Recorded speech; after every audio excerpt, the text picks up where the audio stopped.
Enfoque. Geopolítica, investigación, relaciones internacionales. Enfoque. Una mirada profunda y decolonial a los hechos más importantes de nuestra historia. Enfoque. Comunicación articulada para el buen vivir. Pueblos con memoria. ¿Qué podemos esperar del nuevo acuerdo del FMI con Argentina? Bienvenidos, bienvenidas. Esto es Enfoque con Alejandra Patrone y la producción de los pueblos y movimientos articulados en Avia Yala Soberana. Hoy, junto a Guillermo Oglietti, doctor y licenciado en Economía Aplicada, profundizaremos en este tema. La entrevista. Guillermo, ¿cómo estás? Bienvenido a Enfoque. Contanos un poquito en qué consiste este acuerdo y cómo van las negociaciones. En primer lugar, me gustaría aclarar de que el Parlamento argentino no ha aprobado el acuerdo con el Fondo Monetario Internacional. Sencillamente ha aprobado un DNU, un decreto de necesidad de urgencia que lanzó el presidente Milei, y este decreto sí le permitiría negociar en cualquier condición que le plazca el acuerdo con el Fondo Monetario Internacional. Esto lo puede hacer porque, bajo la legislación argentina, un DNU, para ser rechazado por el Parlamento, necesita contar con el rechazo de las dos cámaras, y por lo tanto, al conseguir la aprobación de una de ellas, ya queda aprobado ese DNU. Esto significa básicamente de que la sociedad no conoce cuáles son las condiciones de este acuerdo con el Fondo Monetario Internacional.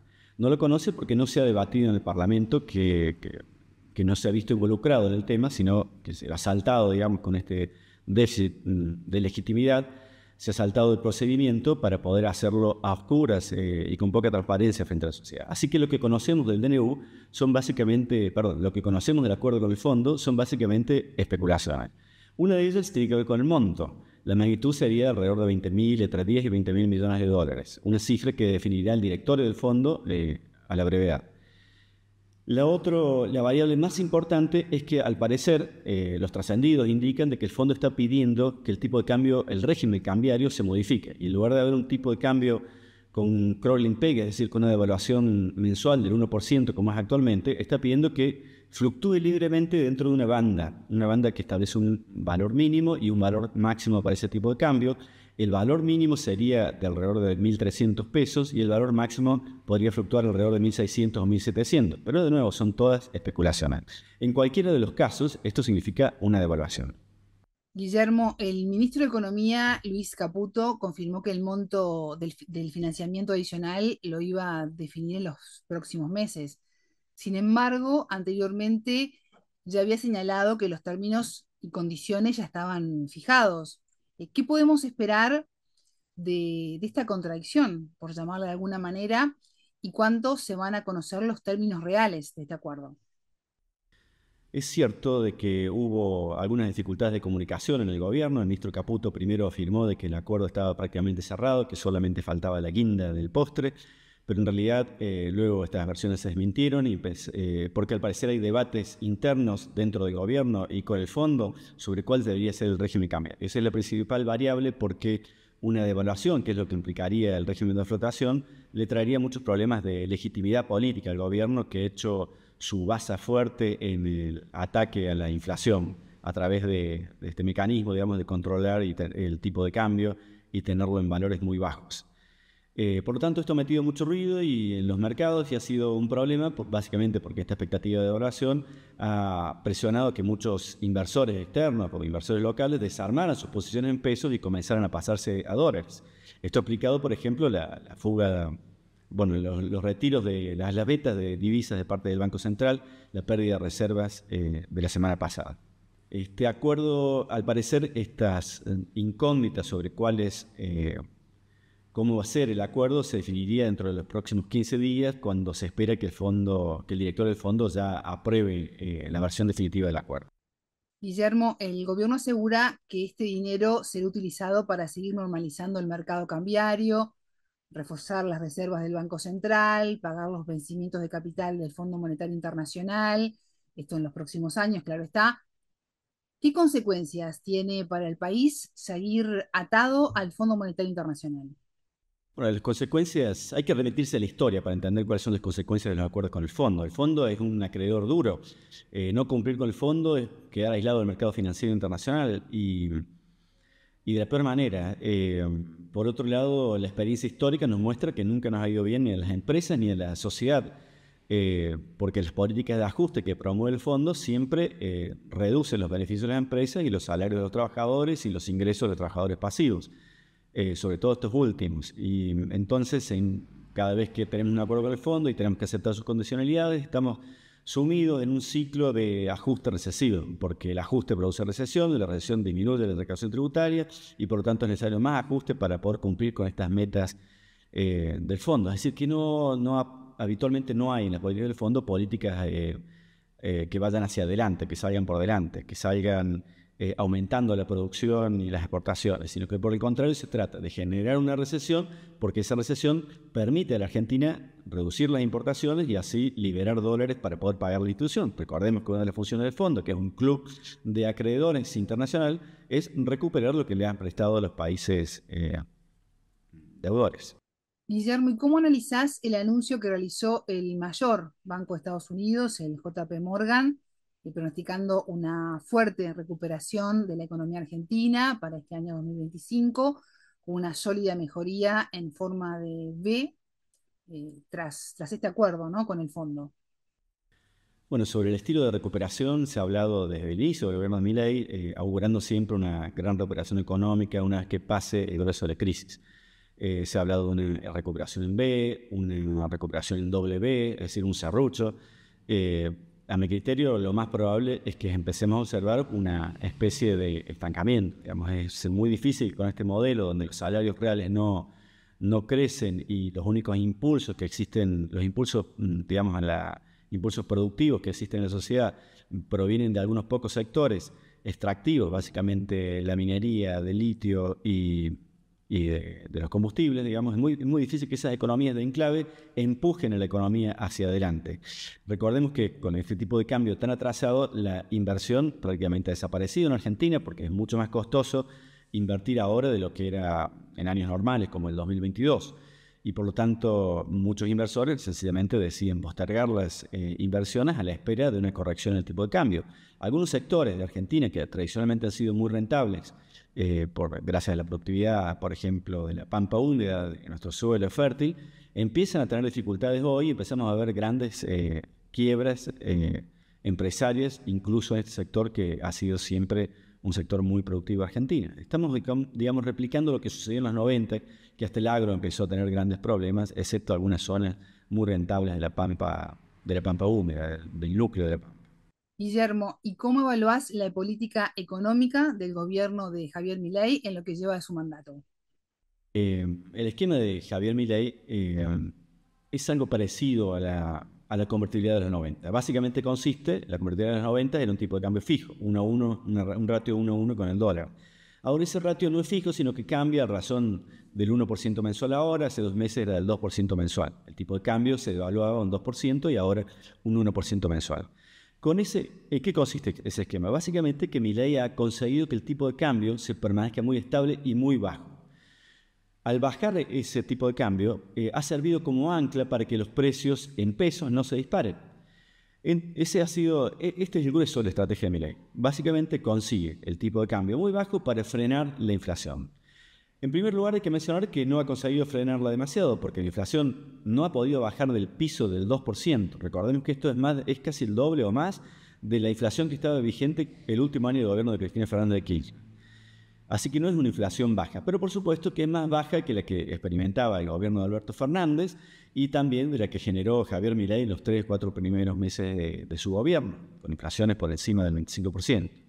Entonces la sociedad tiene la perspectiva de que sí ha podido controlar la inflación, pero es un error. Ha conseguido frenar la inflación en pesos, pero no ha conseguido frenar la inflación en dólares, que ha sido la más alta del mundo.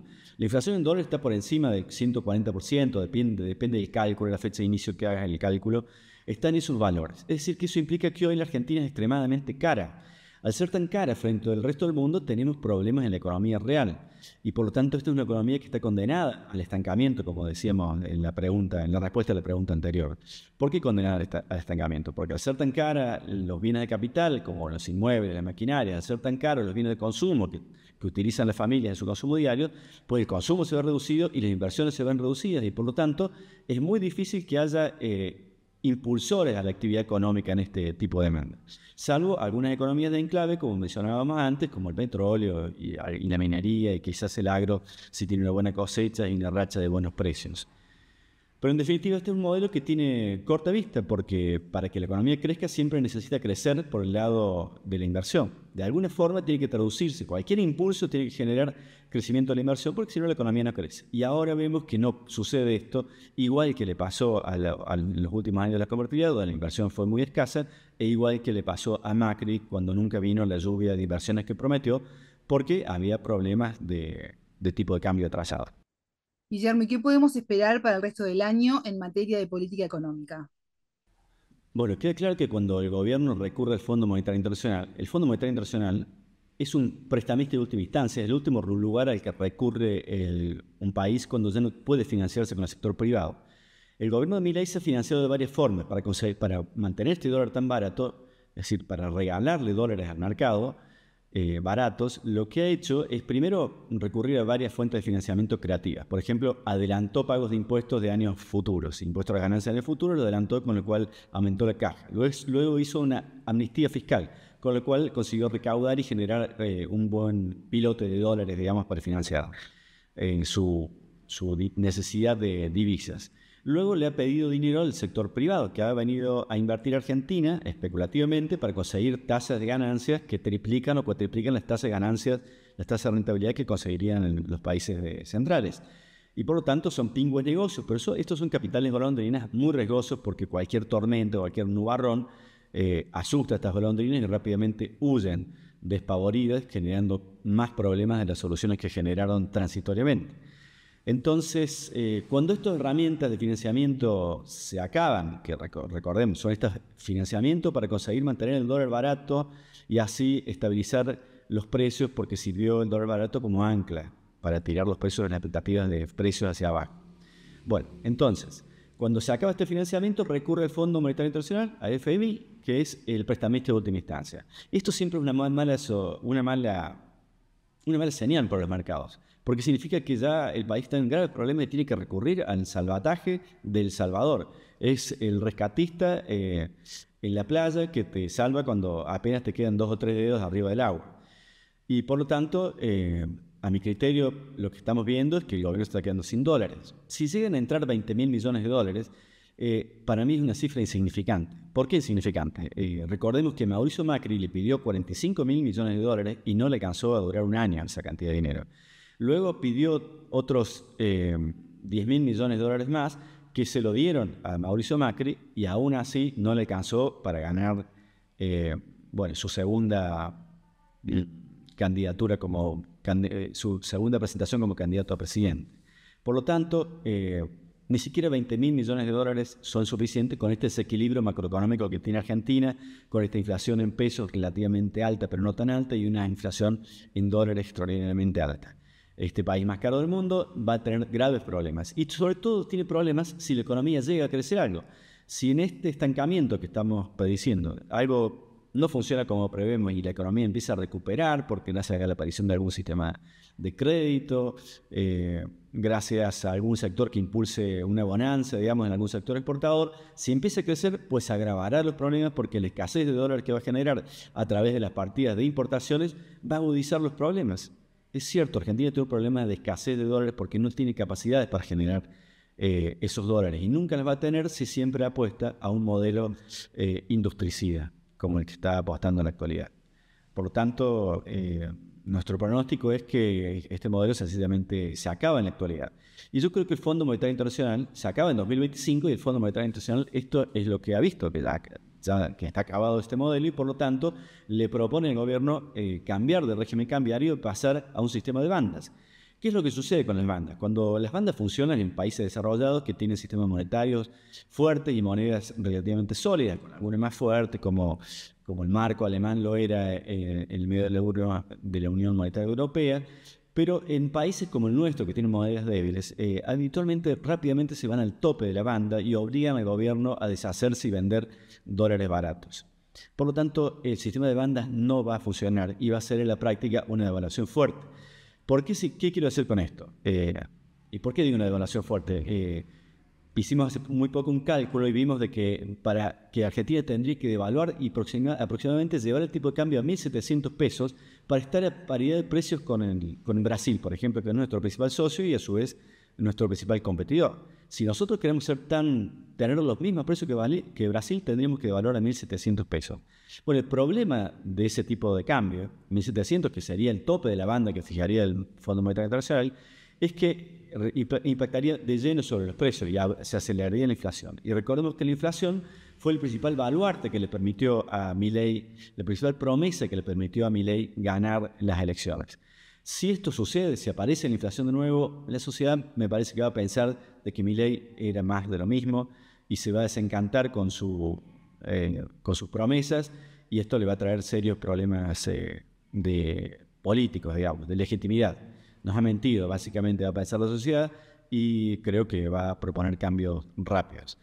Hay riesgos que pueden ser mayores, digamos, porque recordemos que uno de los riesgos mayores es que hoy en día Argentina no tiene reservas disponibles. Las reservas son alrededor de 30.000 millones de dólares, un poco menos, pero esos 30.000 millones de dólares no son del Banco Central, son de la sociedad que ha depositado dólares en los bancos privados, y de esos dólares una parte está en el Banco Central. Si los depositantes fueran a retirar esos dineros a los bancos, podrían generar una crisis cambiaria. Y si genera una crisis cambiaria, como esos dineros están en los bancos, generaría una crisis bancaria y por tanto el problema sería muy grave. Bueno, esta última es el peor de los escenarios, altamente improbable diría yo, pero que va a haber inestabilidad este año, eso sí que es probable. Y que termine este esquema económico, yo creo que la probabilidad es 100%, y en 10 días, cuando el Fondo Monetario Internacional, cuando su directorio nos muestre cuál va a ser el acuerdo que finalmente va a firmar Milei con esta institución. Guillermo Oglietti, doctor y licenciado en Economía Aplicada, muchas gracias por estos minutos con Enfoque. Bueno, muchísimas gracias por invitarme a este programa. Estoy muy agradecido con ustedes y espero haber sido claro. Un abrazo enorme. A ustedes les decimos que ya se viene la frase del día. Tengan todos ustedes una excelente jornada. Buena vida para todos. La frase del día. Bueno, las consecuencias, hay que remitirse a la historia para entender cuáles son las consecuencias de los acuerdos con el fondo. El fondo es un acreedor duro. No cumplir con el fondo es quedar aislado del mercado financiero internacional y de la peor manera. Por otro lado, la experiencia histórica nos muestra que nunca nos ha ido bien ni a las empresas ni a la sociedad, porque las políticas de ajuste que promueve el fondo siempre reducen los beneficios de las empresas y los salarios de los trabajadores y los ingresos de los trabajadores pasivos. Sobre todo estos últimos, y entonces cada vez que tenemos un acuerdo con el fondo y tenemos que aceptar sus condicionalidades, estamos sumidos en un ciclo de ajuste recesivo, porque el ajuste produce recesión, la recesión disminuye la recaudación tributaria y por lo tanto es necesario más ajuste para poder cumplir con estas metas del fondo. Es decir, que habitualmente no hay en la política del fondo políticas que vayan hacia adelante, que salgan por delante, que salgan aumentando la producción y las exportaciones, sino que por el contrario se trata de generar una recesión, porque esa recesión permite a la Argentina reducir las importaciones y así liberar dólares para poder pagar la institución. Recordemos que una de las funciones del fondo, que es un club de acreedores internacional, es recuperar lo que le han prestado a los países deudores. Enfoque, con Alejandra Patrone y la producción de los pueblos y comunidades articulados en Avia Yala Soberana para www.radiovictoriagt.com. Transmiten Radio Dignidad de Honduras, Codecá Guatemala, Avia Yala Soberana, Minca Comunicaciones de Argentina, Rondas Campesinas de Perú y Radio Victoria de Guatemala.